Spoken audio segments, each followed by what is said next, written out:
How to play Uno. To play this game, all you need are Uno cards and a friend. Follow these instructions for a fun game for all ages. You will need a deck of Uno cards and 2 or more players. Step 1. Shuffle the deck and deal 7 cards face down to each player. Stack the remaining cards face down to form a draw pile. Step 2. Turn over the first card in the draw pile to create a discard pile. Step 3. Have the person to the dealer's left match some aspect of the discard pile card, either the number, color, or symbol. Place this card face up on top of the discard pile. Play a wild card anytime. Tell everyone what color you want the next person to match. Step 4.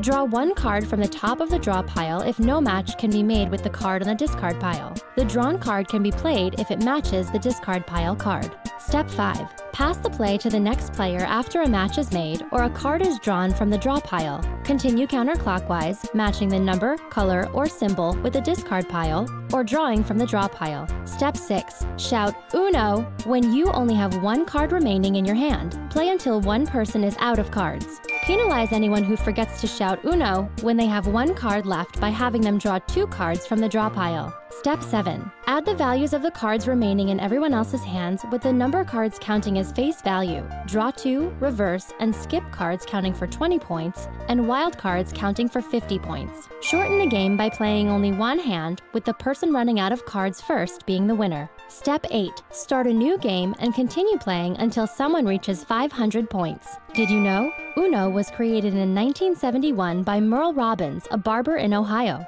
He and his family made the first decks of Uno cards on their kitchen table and sold them at his barbershop. How to play War. Not only is War a great way to pass the time with a friend, but it's so easy to learn that both children and adults can play. You will need a deck of cards and 2 players. Step 1. Shuffle the deck and deal 26 cards to each player. Keep your cards face down and do not look at them. Step 2. Flip your top cards over at the same time. The card with the higher value wins, and the winner takes both cards, placing them face up at the bottom of their pile. Cards are ranked with the ace as the highest and 2 as the lowest. Step 3. Continue flipping. When you reach the cards that are face up, shuffle your cards and start at the top. Step 4. If you flip 2 cards of equal value, War begins. Both players take a card from the top of their pile and set it face down on the top of the first card. Then, take a 3rd card and flip it face up. The player whose card has the higher value wins all 6 cards. There is no winning strategy for War. The game is based on chance. Step 5. If the 2 new cards are also a tie, War is declared again and the process repeats until one of the players has a card of higher value. The first player to capture all 52 of the cards wins. Did you know? European playing cards date back to 1377 and may have originated in China. How to play Crazy Eights. All you need is a deck of cards and a friend to play the fun game of Crazy Eights. You will need a deck of cards and 2 players, optional, additional players, and a second deck of cards. Step 1. Deal the cards. For 2 players, deal 7 cards each from a standard deck. If you use more than 2 players, use 2 decks and deal 5 cards instead of 7. Step 2. Place the remaining cards face down to form the stockpile. Turn the top card, known as the up card, face up to start a discard pile. If the up card is an 8, mix it back into the stockpile and turn up the next card. Step 3. Start with the player on the dealer's left and match either the rank or suit of the up card with one of your cards. Place it on top of the discard pile. Step 4. Play an 8 anytime if you don't have the correct rank or suit. The person who plays the 8 chooses a new suit for the next player to follow. Make the game Crazy Jacks by making Jacks or any other card wild. Step 5. Draw from the stockpile if you cannot match the up card. Keep drawing until you have a card you can play or the stockpile runs out. Step 6. Pass play to the next person. Play ends when the last card from someone's hand is played or when no one can match the up card. Step 7. Score 50 points for 8s, 10 points for face cards, and other cards at face value. The person with the lowest score is the winner. Did you know? The French were the first to use the 4 standard suits for playing cards that we use today: diamonds, hearts, spades, and clubs. How to shuffle a deck of cards. Impress your poker buddies by learning how to shuffle and deal like you do it for a living. You will need a deck of cards and a table. Step 1. Learn how to do the classic shuffle, which is called the riffle shuffle. Split the deck into approximate halves and put them face down horizontally on a table. Step 2. Grab the deck so that your thumbs are on the edges facing each other.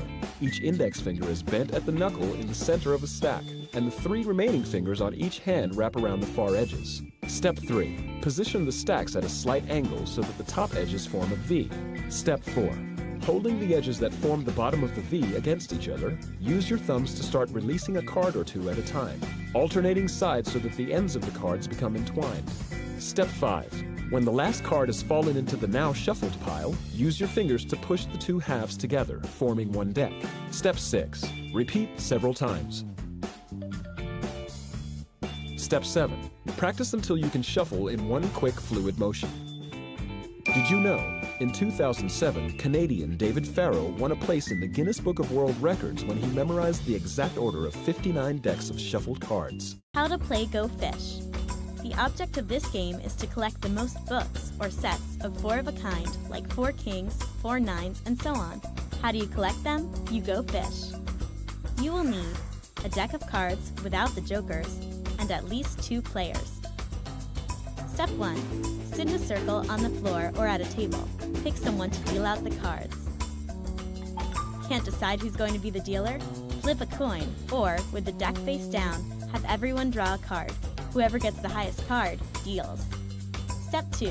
If there are just 2 people playing, the dealer gives each player 7 cards. If there are more players, everyone gets 5 cards. This game is the most fun with 3 to 6 players. Step 3. When everyone has his or her cards, the dealer places the rest of the deck face down in the middle of the circle where everyone can reach it. This is the draw pile. Step 4. As you get your cards, organize them, putting any that are the same rank or number together, but don't let anybody else see what cards you have. Step 5. The player to the left of the dealer goes first. Since the goal is to collect as many books as possible, this first player starts by looking at the cards in her hand. She then asks one other player, anybody she wants, for a specific card, but it must be a card that she already has at least one of. So, if the first player has a 9 in her hand, she can ask another player, got any 9s? It's a good idea to ask for the cards that you have the most of. Step 6.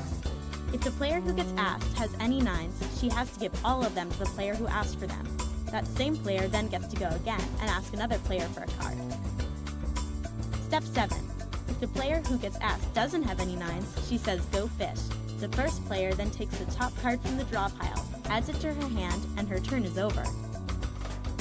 Step 8. The person sitting to the left of the first player goes next. She asks anyone she likes for a card that she already has one of. If she gets a card, she can ask for another. If she doesn't, she has to go fishing from the draw pile. If someone asks another player for a card that you also have, remember it. When it's your turn, you can ask the asker for it. You know she must have at least one. Step 9. Keep going around the circle this way. When a player gets the 4th card of a book, let's say all 4 9s, she shows them to the rest of the players, takes them out of her hand, and places them in a stack in front of her. Step 10. The game is over when all the books have been collected, or all the cards are divided up into their groups of 4. The winner is the person who has caught the most books. Did you know? Look carefully. In every deck of cards, the King of Hearts is the only king who doesn't have a mustache.